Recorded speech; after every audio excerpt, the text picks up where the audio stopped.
السلام علیکم dear student, history of Islam first year کی کلاس میں خوش آمدید۔ آج کا ہمارا جو ٹاپک ہے وہ ہے خلافت راشدہ۔ ہم پڑھ رہے ہیں اور 8واں چیپٹر ہم نے ختم کیا، جس میں ہم نے حضرت ابوبکر صدیق رضی اللہ تعالیٰ عنہ کے حالات زندگی کے بارے میں پڑھا۔ اسی طرح سے اس میں ہم نے اس دور میں ہونے والے اہم واقعات کو پڑھا۔ آج کا جو ہمارا ٹاپک ہے وہ ہے حضرت عمر فاروق رضی اللہ تعالیٰ عنہ کی شخصیت اور ان کی زندگی میں ہونے والے اہم واقعات۔ اس میں ہم دیکھتے ہیں کہ حضرت عمر فاروق رضی اللہ تعالیٰ عنہ جو تھے، ان کی جو زندگی ہے اس میں ہم دیکھتے ہیں کہ سب سے پہلے یہ ہوا کہ آپ کا جو ابتدائی بیک گراؤنڈ تھا وہ یہ تھا کہ آپ بنو عدی خاندان سے تعلق رکھتے تھے اور آپ کے والد کا نام جو تھا وہ خطاب تھا۔ جس طرح سے ہم نے سٹی اسٹیٹ آف مکہ کا پڑھا کہ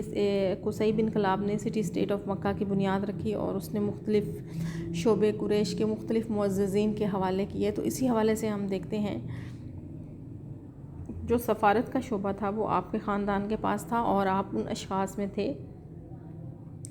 جو اس چیز کے ماہر تھے۔ آپ کے خاندان کے پاس مختلف چیزوں کے لیے جب فیصلے کیے جاتے تو آپ کے خاندان کے پاس جو ہے لوگ آتے تھے۔ اسی طرح سے آپ کی ابتدائی جو ہم دیکھتے ہیں کہ جو ابتدائی زندگی تھی اس میں بھی ہمیں پتہ چلتا ہے کہ اسی طریقے سے آپ جو ہیں اپنے آپ کو بالکل آپ نے اسی طریقے سے اسی میں ڈھالا ہوا تھا اور فن خطابت میں آپ بہت مہارت رکھتے تھے۔ اللہ تعالیٰ کے نبی نے جب اسلام کی دعوت دی اور اسلام کا پیغام پہنچانے کی کوشش کی تو اسلام کا جو پیغام ہے وہ ہر طرف پھیل گیا۔ کچھ لوگ جو ہیں وہ اسلام کی حقانیت سے فوراً متاثر ہوئے اور انہوں نے اسلام قبول کر لیا، لیکن بہت سارے لوگ ایسے تھے جنہوں نے اسلام قبول کرنے سے انکار کیا، وہ شش و پنج کا شکار تھے۔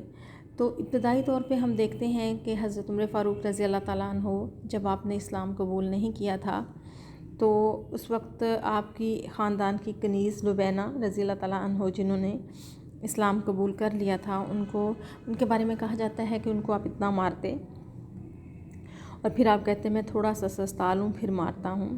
لیکن حضرت لبینہ کے دل سے جو ہے اسلام کو نہ نکالا جا سکا۔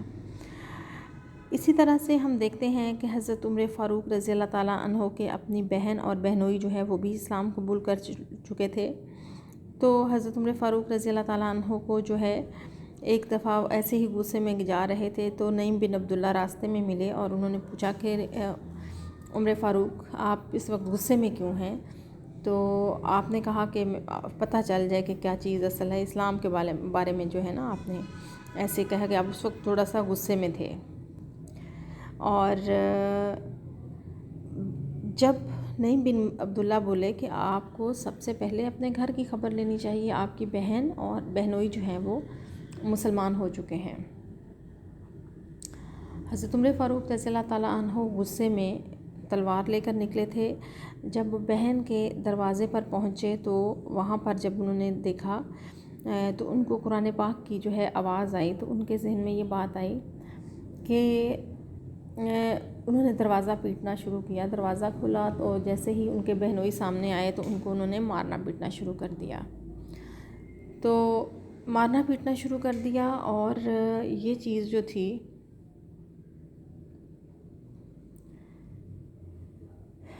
اسی دوران ہم دیکھتے ہیں کہ یہ چیز جو تھی جب مارنا پیٹنا شروع کیا تو اسی دوران ان کی بہن بھی جو ہیں وہ آگے بچاؤ کے لیے بڑھیں، تو بہن کو بھی جو ہے انہوں نے ان کی بھی خبر لی، لیکن ان کے دلوں سے اسلام کو نہ نکالا جا سکا اور ان کے ارادے جو ہیں وہ بالکل بھی لڑکھڑائے نہیں وہ۔ اور پھر جب آپ نے دیکھا کہ میں بار بار کوشش کر رہا ہوں اور جواب جو ہے وہ اس طرح کا آ رہا ہے کہ وہ جواب میں اپنی بات پہ قائم ہے، تو یہ ایسی کیا بات ہے جس پر یہ اس حد تک قائم ہے، مجھے بھی اس کے بارے میں بتایا جائے۔ چنانچہ جب انہیں کہا گیا کہ مجھے بھی دکھائیں تو کچھ آیات جو ہیں انہوں نے بہن نے پڑھ کر دکھائیں اور قرآن پاک کے اوراق دکھائے، اور یہیں سے حضرت عمر فاروق رضی اللہ تعالیٰ عنہ کے دل کی جو ہے حالت بدل گئی اور آپ اسلام کی حقانیت سے متاثر ہو گئے۔ اس کے بعد آپ دربار رسالت میں پیش ہوئے لوگوں نے کہا کہ حضرت عمر فاروق رضی اللہ تعالیٰ عنہ آ رہے ہیں۔ وہاں پہ اس وقت حضرت حمزہ رضی اللہ تعالیٰ عنہ موجود تھے۔ حضرت حمزہ نے کہا کہ اگر نیک ارادے سے آ رہے ہیں تو بہتر، ورنہ ان کا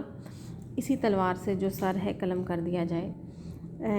آپ نبی پاک صلی اللہ علیہ وآلہ وسلم کی خدمت میں پہنچے اور آپ نے جو ہے اپنا بیان کیا، اور آپ نے کہا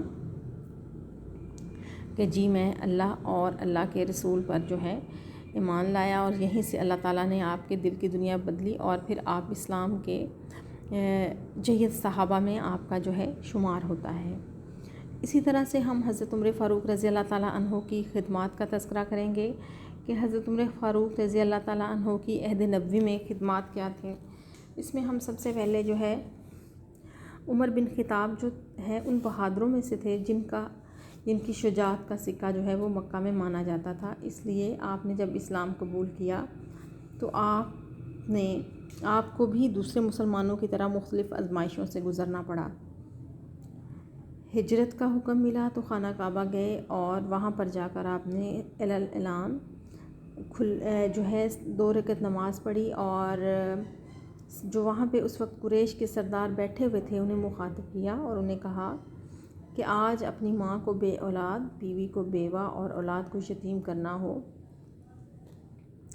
وہ حدود حرم سے باہر آ کر میرا مقابلہ کرے۔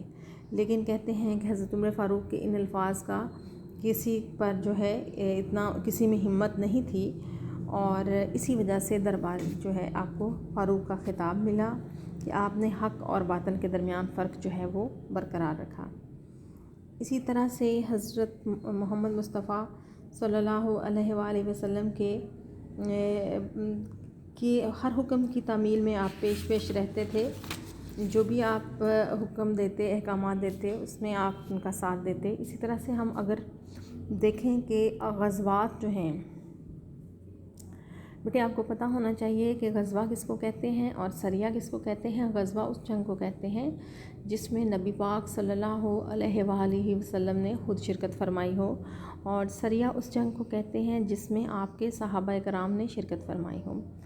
تو حضرت محمد مصطفیٰ صلی اللہ علیہ وآلہ وسلم کی زندگی میں ہونے والے مختلف جنگوں میں آپ ہمیشہ ان کے ساتھ ساتھ رہے۔ ہم دیکھتے ہیں کہ آپ نے تمام غزوات بدر میں ساتھ رہے۔ اسی طرح سے غزوہ بدر میں آپ نے اپنے رشتے کے ماموں عاصی بن ہشام کو جو ہے وہ اپنے ہاتھوں سے قتل کیا۔ اسی طرح سے ہم دیکھتے ہیں کہ آپ کے قبیلے کے بنو عدی نے اس غزوہ میں کفار مکہ کا ساتھ دینے سے انکار کیا تھا، جبکہ لشکر اسلامی میں آپ کے قبیلے کے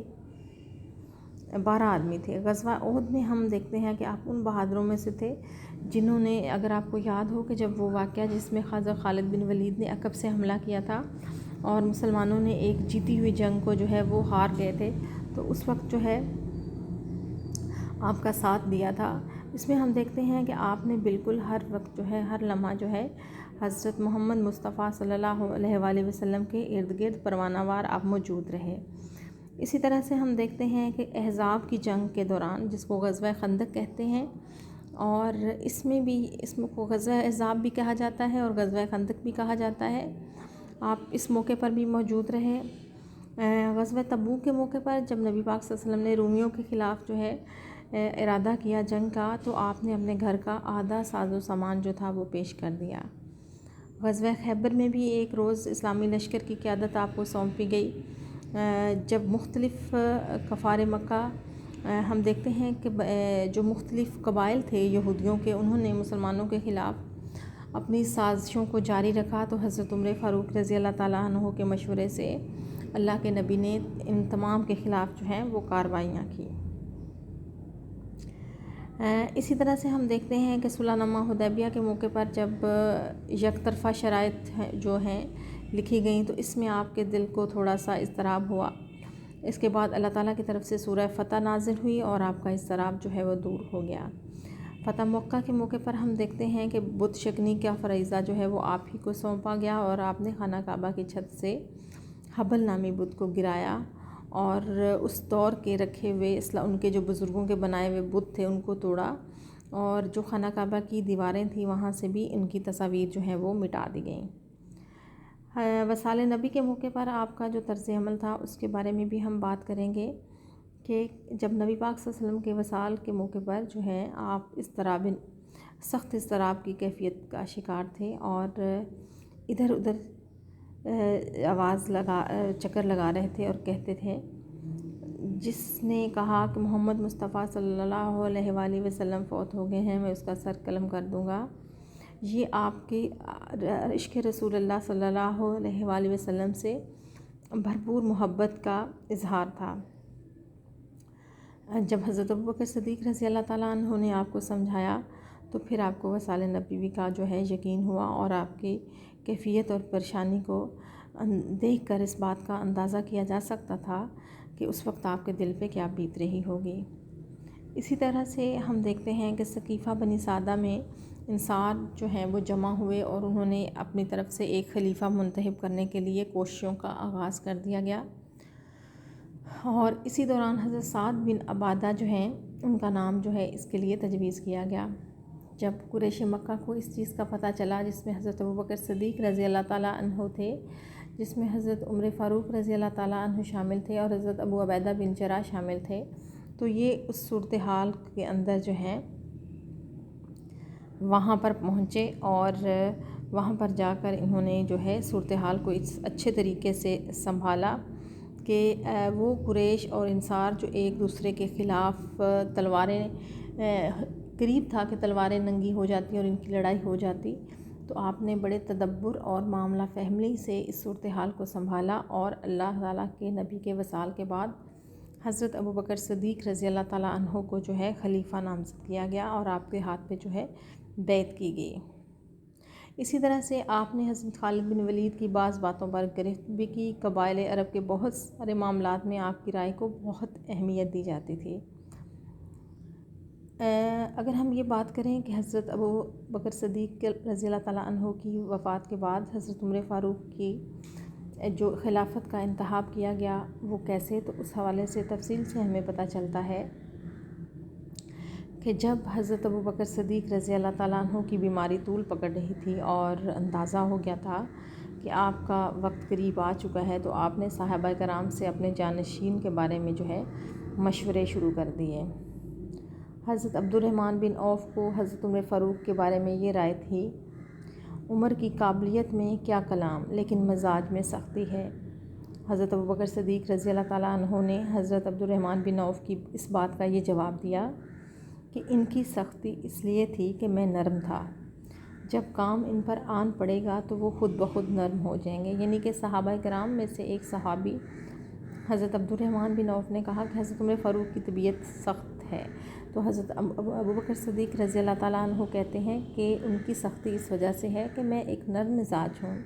جب ان پر یہ خلافت کی ذمہ داریاں اور تمام جو ہے کام آ پڑے گا پھر وہ خود ہی نرم ہو جائیں گے. حضرت طلحہ نے بھی حضرت ابوبکر صدیق سے حضرت عمر فاروق کی سختی کی شکایت کی، لیکن حضرت ابوبکر صدیق نے انہیں اسی طرح سے سمجھا دیا. حضرت عثمان سے وصیت نامہ لکھوایا گیا جس میں حضرت عمر فاروق رضی اللہ تعالیٰ عنہ کو جو ہے دوسرا خلیفہ مقرر کیا گیا، اور آپ نے غلام کو وہ وصیت آپ نے دے کر باہر بھیجا اور کہا کہ باہر مسلمان جو ہیں وہ اس چیز کا انتظار کر رہے ہیں، تو اس کو جو ہے اس کی توثیق کروا کے لائیں. تو اس میں ہم دیکھتے ہیں کہ لوگوں نے توثیق کی، اور اسی طرح سے حضرت عمر فاروق رضی اللہ تعالیٰ عنہ کے سنہری دور کا جو ہے وہ آغاز ہوتا ہے. حضرت عمر کی فتوحات کو اگر ہم دیکھیں تو بہت زیادہ تھیں. کسی طرح بھی اگر ہم ان فتوحات کو جدید دور میں سکندر اعظم جو مقدونیہ سے تعلق رکھتا تھا اور جس کے یہ خواہش تھی کہ وہ دنیا کو فتح کرے، اور اس نے بہت سارے علاقے جو ہیں وہ فتح کر لیے تھے، تو اسی طرح سے ہم چنگیز خان کے بارے میں جانتے ہیں. تموجن جو تھا اس کا اصل نام تموجن تھا، منگولیا سے تعلق رکھتا تھا، اور یہ بھی دنیا کو فتح کرنے کے ارادے سے جو ہے، اور اس نے بہت زیادہ فتوحات حاصل کیں. لیکن چنگیز کی فتوحات یہ تھیں کہ ان میں بہت زیادہ ظلم و ستم جو ہے وہ روا رکھا گیا. لیکن یہاں پہ ہم دیکھتے ہیں کہ حضرت عمر فاروق رضی اللہ تعالیٰ عنہ کے دور میں جہاں جہاں بھی مسلمانوں نے فتوحات کی وہاں انہوں نے اللہ کے دین کا جو ہے وہ بول بالا کیا اور سنت رسول پر عمل کرتے ہوئے اور اسلامی تعلیمات جو ہیں ان کو جو ہے پھیلایا گیا ہے۔ اسی طرح سے ہم دیکھتے ہیں حضرت عمر فاروق رضی اللہ تعالیٰ عنہ کے پاس ایک بہت بڑا رقبہ تھا، ایک بہت بڑا علاقہ تھا جو آپ کے پاس آیا، اور جس کو آپ نے جو ہے اس علاقے کو آپ نے جو ہے اپنے اس طریقے سے اس کا انتظام چلایا کہ رہتی دنیا تک جو ہے آپ کا نام زندہ ہے۔ پہلے بھی میں آپ کو بتایا ہے، شاید آپ سے یا تھرڈ ایئر سے بات ہو رہی تھی کہ کیونکہ حضرت عمر فاروق رضی اللہ تعالیٰ عنہ کا ٹاپک جو ہے ان کو بھی پڑھایا گیا ہے۔ تو آپ کی انتظامی صلاحیتوں کے حوالے سے مائیکل ہارٹ نے اپنی کتاب دنیا کے 100 عظیم آدمی میں آپ کا شمار کیا ہے، یعنی کہ مائیکل ہارٹ ایک انگریز مصنف ہے جس نے ایک کتاب لکھی ہے جس کا نام ہے دنیا کے 100 عظیم آدمی، اور جب وہ دنیا کے 100 عظیم آدمیوں کی فہرست مرتب کرتا ہے تو اس میں سب سے پہلے وہ جو جگہ دیتا ہے حضرت محمد مصطفیٰ صلی اللہ علیہ وآلہ وسلم کو دیتا ہے، اور اسی طرح سے ان 100 آدمیوں میں انتظامی صلاحیتوں کے حوالے سے وہ حضرت عمر فاروق رضی اللہ تعالیٰ عنہ کا نام بھی شامل کرتا ہے۔ اگر آپ غور کریں تو اس دور کے لحاظ سے اتنی بڑی سلطنت جو ہے وہ آپ کو ملی، اور آپ نے کس طریقے سے جو ہے اس کا انتظام سنبھالا۔ ہم دیکھتے ہیں کہ آہستہ آہستہ مسلمانوں کی قوت جو ہے وہ کمزور ہوتی جا رہی تھی، تو خود مفتوحہ قومیں جو ہیں وہ اپنا مقصد زندگی جو ہے لے کر اٹھ کھڑی ہوئیں۔ وہ ایک دفعہ جو علاقہ فتح ہوا اس پر عرب حکومت ختم ہو گئی، لیکن اسلام کا جو قبضہ ہے وہ مستقل ثابت ہوا، اور ہم اس دیکھتے ہیں کہ حضرت عمر فاروق رضی اللہ تعالیٰ کا نام جو ہے وہ دنیا کے عظیم فاتحین میں سے ہے، یعنی کہ وہ لوگ جنہوں نے فتوحات کیں، اور اس کے علاوہ بغیر کسی شک و شبہ کے فتوحات کو دیکھ لیں، ایران کی فتوحات کو دیکھ لیں، عراق کی فتوحات کو دیکھ لیں، اس میں ہم جنگوں کو مزید ڈسکس کریں گے، جیسے جبان و نرسی کو شکست اور جنگ جسر کے بارے میں پڑھیں گے، اور جنگ بویب کے بارے میں پڑھیں گے۔ ان جنگوں میں جس طریقے سے حضرت عمر فاروق رضی اللہ تعالیٰ عنہ کے ان کمانڈروں نے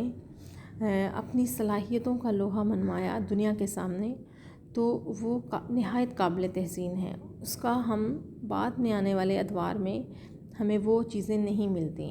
یعنی کہ حضرت عمر فاروق رضی اللہ تعالیٰ عنہ جب کوئی مہم روانہ فرماتے تو اس کمانڈر کو بہت ساری ہدایات دے کر بھیجتے، یعنی کہ اس کے لیے کئی ایسی اقدامات تھے، مثلا درختوں کو نہیں ختم کرنا۔ اسی طرح سے کہا گیا کہ جو فصلیں ہیں وہ فصلیں جو سرسبز فصلیں ہیں یا جو خوراک وغیرہ جن سے ملتی ہیں ان کو آپ نے نہیں ختم کرنا۔ پھر وہاں پر جو آپ جس علاقے میں جا رہے ہیں تو ان کے لیے کیا احکامات ہوں گے، ذمی کس کو کہتے ہیں، ذمیوں کے لیے کیا احکامات ہوں گے۔ آپ کی ریاست کے اندر جو غیر مسلم رہتے تھے ان کو بھی جو ہے آپ اسی طرح سے آپ ان کے لیے احکامات جو ہے اللہ کے نبی کے احکامات کے مطابق جو ہے آپ نے وہی احکامات جاری کیے کہ ان کو بھی ان کی مذہب میں مداخلت نہ کی جائے، ٹھیک ہے، ان کو جو ہے ان کے جو عبادت گاہیں ہیں اس کو نقصان نہ پہنچایا جائے۔ تو ہمیں یہ تمام معاملات ملتے ہیں۔ دوسرا، اگر ہم دیکھیں آپ کی فتوحات اور پھر ان فتوحات کے بعد ہم دیکھیں کہ کس طریقے سے آپ نے جو ہے اپنا ایک منظم نظام حکومت چلایا، تو ہم دنگ رہ جاتے ہیں۔ اور حضرت عمر فاروق رضی اللہ تعالیٰ عنہ کی جو مملکت تھی اس کا رقبہ تھا 22 لاکھ مربع میل، یعنی کہ ایک بہت بڑے، جیسے آپ نے آج بھی آپ جانتے ہوں کہ پاکستان کا جو رقبہ ہے 7,96,096 مربع میل ہے، تو آپ غور کریں کہ ایک اتنا بڑا علاقہ حضرت عمر فاروق رضی اللہ تعالیٰ عنہ کے پاس تھا، اور آپ نے اپنی صلاحیتوں کا بہترین طریقے سے استعمال کیا اور اس علاقے کے اوپر جو ہے اپنے حکومت کی۔ اور یہاں پر آپ نے آپ کی خلافت کے دور میں ہم دیکھتے ہیں کہ انتظامی امور جو تھے وہ بہترین طریقے سے چلائے گئے، اور اسی بنا پر حضرت عمر فاروق رضی اللہ تعالیٰ عنہ کی ان صلاحیتوں کی بنا پر ہم دیکھتے ہیں کہ آپ کو اب شمار جو ہے وہ دنیا کے عظیم لوگوں میں سے ہوتا ہے، جیسے خلفائے راشدین میں بھی دیکھ لیں، یا ہم صحابہ کرام کی حیثیت سے آپ کا بہت بڑا نام تھا آپ کی، لیکن آپ کے اندر جو قائدانہ صلاحیتیں تھیں، چاہے وہ معاشی حوالے سے ہم دیکھتے ہیں یا فوجی معاملات میں ہم دیکھتے ہیں، ایڈمنسٹریشن کے حوالے سے ایک بہت اچھے ایڈمنسٹریٹر تھے، اور انہوں نے اپنی صلاحیتوں کا جو ہے لوہا وہ منوایا۔